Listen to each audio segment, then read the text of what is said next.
In the heat of the Cold War, the Soviet Union sought to expand its influence far beyond its borders, eyeing the developing nations of Africa and Latin America as fertile grounds for ideological and geopolitical battles. Through covert operations, financial aid and military support, the KGB played a pivotal role in spreading socialism across these regions, reshaping political landscapes and igniting conflicts that would ripple for decades. This global chess match of influence was a defining chapter in the Cold War. In Africa, the Soviet Union saw an opportunity to exploit the continent's struggles against colonialism and its quest for independence. Countries like Angola, Mozambique, and Ethiopia became battlegrounds where the KGB's covert strategies were deployed with precision.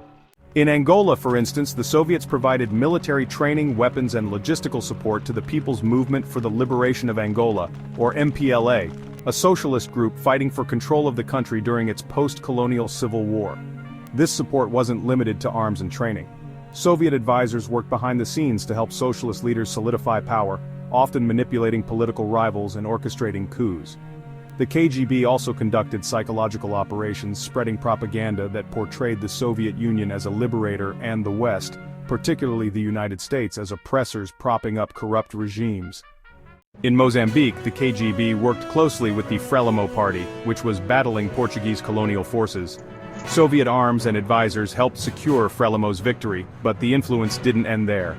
After independence, the Soviets continued to guide Mozambique's government, ensuring its loyalty to Moscow while suppressing opposition movements. Meanwhile, in Latin America, the KGB's activities took a different but equally impactful form.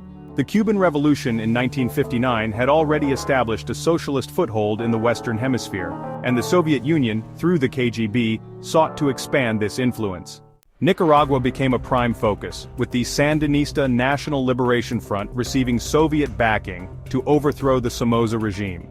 The success of the Sandinistas turned Nicaragua into a critical ally for Moscow, allowing them to counter U.S. influence in the region. The KGB's operations in Latin America weren't limited to military aid.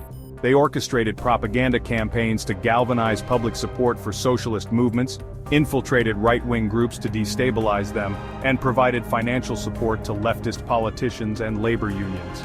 In some cases, they even arranged for the training of guerrilla fighters who would wage insurgencies against pro-Western governments. However, these efforts often came with unintended consequences. In many cases, the KGB's support for socialist movements exacerbated internal conflicts, plunging nations into prolonged civil wars. The influx of Soviet arms and ideology also drew fierce countermeasures from the United States, which supported opposing factions, fueling proxy wars that devastated entire regions. By the end of the Cold War, the Soviet Union's influence in Africa and Latin America began to wane, but the legacy of the KGB's operations remained. The conflicts and political shifts they engineered left indelible marks on the histories of these regions, from Angola's drawn-out civil war to Nicaragua's struggle between Sandinistas and Contras. Today, the story of Soviet influence in Africa and Latin America serves as a stark reminder of how the Cold War wasn't just a contest between two superpowers, but a global struggle that reshaped nations and lives far beyond Washington and Moscow. The KGB's covert activities in these regions were a testament to the lengths to which the Soviet Union was willing to go to spread its ideology and counter the West. Yet they also highlight the cost of such interference, a legacy of instability, division, and conflict that lingers to this day.